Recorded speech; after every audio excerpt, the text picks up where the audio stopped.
74ನೇ ಪ್ರಶ್ನೆಯನ್ನ ಗಮನಿಸಿ. ಒಂದು ಚತುರ್ಭುಜದ ಕೋನಗಳು ಸಮಾಂತರ ಶ್ರೇಣಿಯಲ್ಲಿವೆ. ಚತುರ್ಭುಜದ ಒಂದು ಜೊತೆ ಅಭಿಮುಖ ಕೋನಗಳ ಮೊತ್ತ 130 ಡಿಗ್ರಿ ಆದರೆ ಚತುರ್ಭುಜದ ಎಲ್ಲಾ ಕೋನಗಳನ್ನ ಕಂಡುಹಿಡಿಯಿರಿ. ಸೊ ಇಲ್ಲಿ ಚತುರ್ಭುಜದ ಕೋನಗಳು ಇವುಗಳು ಸಮಾಂತರ ಶ್ರೇಣಿಯಲ್ಲಿದೆ ಅಲ್ವಾ. So A plus D, A plus 2ಡಿ, ಎ ಪ್ಲಸ್ 4ಡಿ. ಸೊ ಇವುಗಳು ಸಮಾಂತರ ಶ್ರೇಣಿಯಲ್ಲಿದೆ. ಸೊ ಇಲ್ಲಿ ಚತುರ್ಭುಜದ ಕೋನಗಳು ಚತುರ್ಭುಜದ ಒಂದು ಜೊತೆ ಅಭಿಮುಖ ಕೋನಗಳ ಮೊತ್ತ 130 ಡಿಗ್ರಿ. ಸೊ ಇಲ್ಲಿ ಚತುರ್ಭುಜದ ಒಳ ಕೋನಗಳ ಮೊತ್ತ ಎಷ್ಟಿರುತ್ತೆ? 360 ಡಿಗ್ರಿ ಇರುತ್ತೆ. ಸೊ ಇದು ಗೊತ್ತಿರುವ ಅಂಶ. ಸೊ ಹಾಗಾಗಿ ಇವುಗಳ ಮೊತ್ತ A plus D plus A plus 2ಡಿ ಪ್ಲಸ್ ಎ ಪ್ಲಸ್ 3ಡಿ ಅಲ್ವಾ. ಸಾರಿ, ಎ ಪ್ಲಸ್ 3ಡಿ. ಸೊ ಇವುಗಳ ಮೊತ್ತ ಎಷ್ಟು ಹೇಳಿ? 360 ಡಿಗ್ರಿ. ಓಕೆ.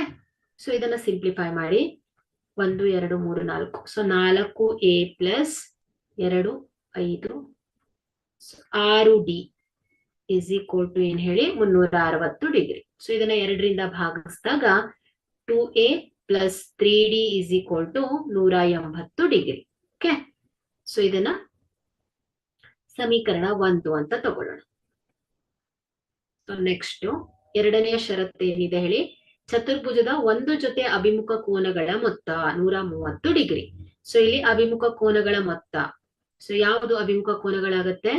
ಎ ಪ್ಲಸ್ 2ಡಿ.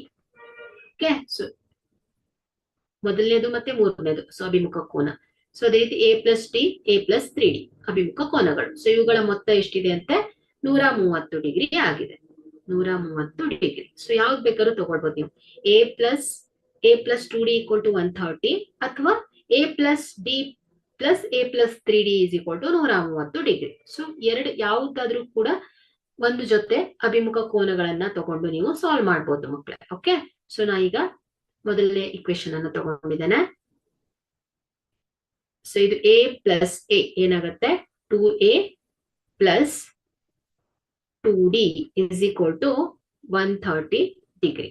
ಸೊ ಇದನ್ನ 2ರಿಂದ ಭಾಗಿಸಿ A plus D is equal to 2 6 2 5 65 degree ಆಗುತ್ತೆ. ಸೊ ಇದನ್ನ ಇಕ್ವೇಶನ್ 2 ಅಂತ ತಗೊಳ್ತಾನೆ. ಸೊ ಈಗ ಇದನ್ನ ಸಾಲ್ವ್ ಮಾಡೋಣ.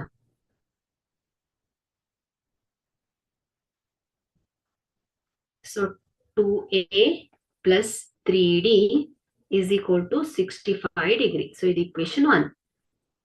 A plus D is equal to, so 180 degree ಅಲ್ವಾ, 180 degree. So A plus D is equal to 65 degree. So ಇದು ಸಮೀಕರಣ 2. ಸೊ ಸಮೀಕರಣ 2ಕ್ಕೆ 2ರಿಂದ ಗುಣಿಸಿ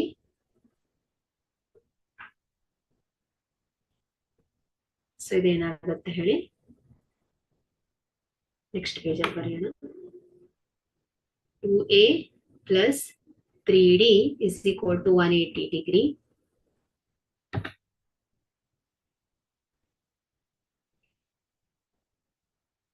ಸೊ 2ರಿಂದ ಗುಣಿಸಿದಾಗ ಇದೇನ್ ಬರುತ್ತೆ? ಇಕ್ವೇಶನ್ ಸಮೀಕರಣ 2 ಏನಾಗುತ್ತೆ ಹೇಳಿ? 2a plus 2d is equal to 130 degree ಆಗುತ್ತೆ. ಸೊ ಇಲ್ಲಿ ಚಿಹ್ನೆಗಳನ್ನ ಮೈನಸ್ ಮಾಡಿ. ಸೊ ಇದನ್ನ ಈಗಾಗಲೇ ನೀವು ಕಲ್ತಿದ್ದೀರಾ. So plus 2a minus 2a cancel ಆಗುತ್ತೆ. ಪ್ಲಸ್ 3d ಮೈನಸ್ 2d ಏನಾಗುತ್ತೆ? D is equal to 180 minus 130 50 degree ಆಗುತ್ತೆ. ಓಕೆ. ಸೊ ಡಿ ಏನಾಯ್ತು ಹೇಳಿ? 50 ಡಿಗ್ರಿ ಬಂತು. ಆದೇಶ ವಿಧಾನ ಅಥವಾ ವರ್ಜಿಸುವ ವಿಧಾನ ಯಾವ್ದಾದ್ರು ಒಂದು ಕೂಡ ನೀವು ಅಪ್ಲೈ ಮಾಡಿ ವ್ಯಾಲ್ಯೂಸ್ ಅನ್ನ ಫೈಂಡ್ ಔಟ್ ಮಾಡಬಹುದು ಮಕ್ಕಳೇ. ಸೊ ಇಲ್ಲಿ ಡಿ ಇಸ್ ಈಕ್ವಲ್ ಟು ಎಷ್ಟು ಬಂದಿದೆ? 50 ಡಿಗ್ರಿ ಬಂದಿದೆ. ಸೊ ಈಗ ಡಿ ಮೌಲ್ಯವನ್ನ ಸಮೀಕರಣ 1 ಅಥವಾ ಸಮೀಕರಣ 2ರಲ್ಲಿ ಆದೇಶಿಸಿ. ಸೊ ಇಲ್ಲಿ ಸಮೀಕರಣ 2ಅನ್ನ ತಗೊಳ್ತೇನೆ. ಸಮೀಕರಣ 2 A plus D is equal to 65. A plus D is equal to 65 degree. So ಇಲ್ಲಿ ಡಿ ಎಷ್ಟು ಬಂದಿದೆ? 50 degree is equal to 65 degree. So A is equal to 65 degree minus 50 degree. So A is equal to ಏನಾಗುತ್ತೆ ಹೇಳಿ? 15 degree ಬರುತ್ತೆ. So ಹಾಗಾದ್ರೆ ಇಲ್ಲಿ A ಮೊದಲ ಪದ 15, ಸಾಮಾನ್ಯ ವ್ಯತ್ಯಾಸ ಡಿ ಏನು 50 ಬಂತು. ಸೊ ಈಗ ನಾವು ಚತುರ್ಭುಜದ ಎಲ್ಲಾ ಕೋನಗಳನ್ನ ಫೈಂಡ್ ಔಟ್ ಮಾಡೋಣ.